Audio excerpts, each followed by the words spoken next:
I think that those cultural barriers would melt very quickly. Other questions? Yes. There's Mike right at minute row.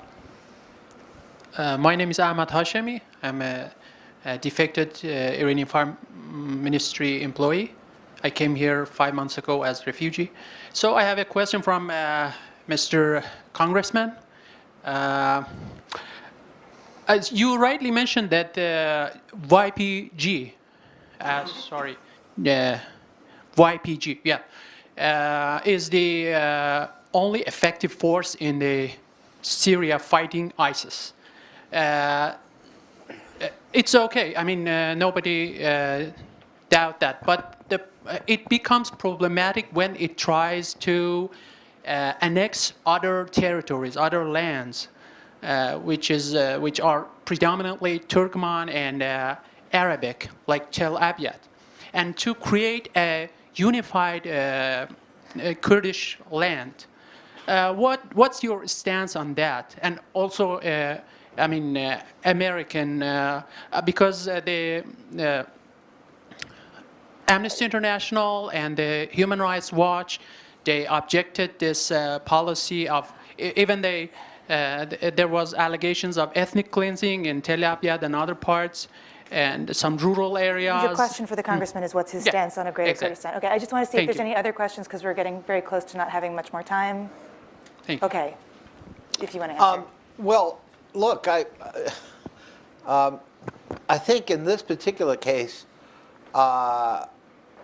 probably you could characterize what I said as an opportunistic, pragmatic view of U.S. policy on the ground at this time. We're looking for allies in the fight against ISIS. We see ISIS as a threat to our values and a source of terrorism that clearly can operate in the West. That is antithetical to our interests and to our well-being. So who do we find as allies right now? And the YPG is one of them. That doesn't mean we favor a Greater Kurdistan. It doesn't mean we favor, hegemony by anybody, including YPG, if they have those goals and aspirations.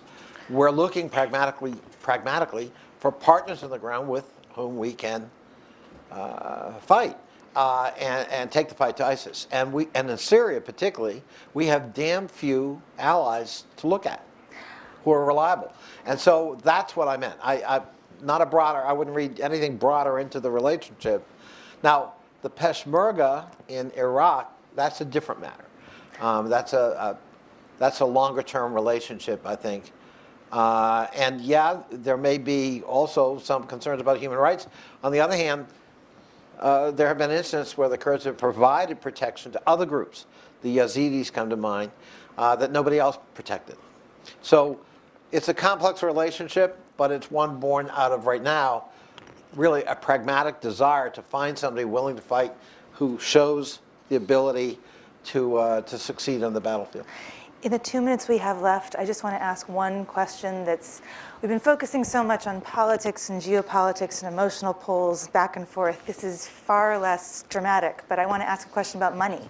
Because when the Turkish-Russian relationship is good, it's been based on trade, it's been based on travel, it's been based on things that have made these countries' economies improve, maybe not to a great extent, but I'm wondering, if things stay broken down, how much can they hurt each other and how much can they hurt themselves, just financially? Because you can't pay for your wars and your campaigns if you can't keep your economy going. And granted, they've got other ties to other parts of the world. But I'm just wondering, on that issue, since that is the place that they have come together in the past, what could happen? Very quickly, first of all, the military side of this, unless they get in a real war, which they won't, this is beyond the decimal point. Okay, an F-16 missile here, a few bombs there. In terms of the economic relationship between them, the Russians took the most dramatic step by cutting tourism. That was billions of dollars. But the gas trade, even if Putin wants to change it, he's got two problems. One is it's a pipeline-based system, and for many reasons that the Atlantic Council is great at, you can't just shift around. Secondly, he would lose tremendous, including in the Nord Stream issue that's very much on the agenda right now, he would lose tremendous credibility and reliability if he cut for whatever reason, a major gas deal. And this is very major for him. And in terms of those two nuclear plants, hey, if the Russians, step out of that thing, the Turks will find somebody who didn't build Chernobyl to give them help with the energy sector, okay? Yeah, I see what's going on as within a contained context. Putin, it's not in Russia's interest and it's not in Putin's interest for it to get out of hand. Mischief within that contained context, all for the good, especially if it kind of embarrasses Erdogan. All the better.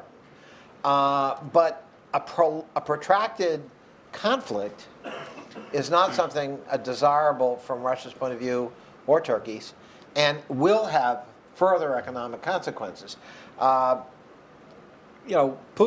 maintains his popularity apparently, but the economic situation in Russia is getting quite serious, and Western sanctions have hurt, and of course the plummeting price of energy is catastrophic, so he's got to perforce limit just how much he engages in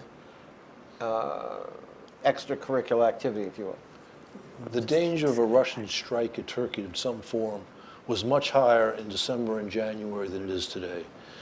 And in fact, I think the Russians were trying to sucker the Turks into a confrontation when they sent their plane into Turkish airspace in January. So they'd put their most advanced missiles right up along the border in northern Syria, and the Turks realized the game, and they did nothing. So that I think is diminished, that danger. The economic warfare continues, and while it was a quote-unquote Russian blow at Turkey, in fact, there's been blowback in Russia because that was the favorite spot for millions of Russians to go vacation. Mm-hmm. And that's contributing to his domestic woes. Meanwhile, the Turks are now considering taking it. It's not the Russians canceling the power plant. It's more the Turks may cancel the Russian part of that power plant, the nuclear power plant. So there's the problem between Russia and Turkey is diminishing, but the economic problem remains. I would add that on the military side, in the balance sheet, I think Russia has the upper hand, though as the rest of the panel, I rule out military conflict. I think primarily because Turkey's in NATO. That's not something Russia will venture into. But on the economic side, on the trade side, Turkey actually on the balance sheet has the upper hand. Turkey has many other markets that it can sell to if Russians decide not to buy Turkish goods. Turkish businesses are incredibly versatile. I did a piece of research at the Washington Institute a couple of years ago looking at how the Syrian war was impacting trade in Turkish provinces along the border. There's a province called Gaziantep, so it lost its trade with Syria when the war started. You know, after they lost their trade with Syria, to which country they started exporting? Afghanistan. So if they can switch from Syria to Afghanistan, they can definitely switch from Russia to somebody else. So I think Turkey definitely has the upper hand. It has a very dynamic, vibrant economic structure, and it will be able to withstand any kind of trade wars. And that's why I think Putin has launched a full-scale trade war, knowing that Russia will be the loser. Sanctions have also hurt because Russia is already unable to buy stuff from most advanced society, industrial society, so that leaves Turkey as a rare market from where it can get goods, and it can go as basic as tomatoes. There are only so many countries from which you can buy good tomatoes, and Turkish tomatoes are good. So.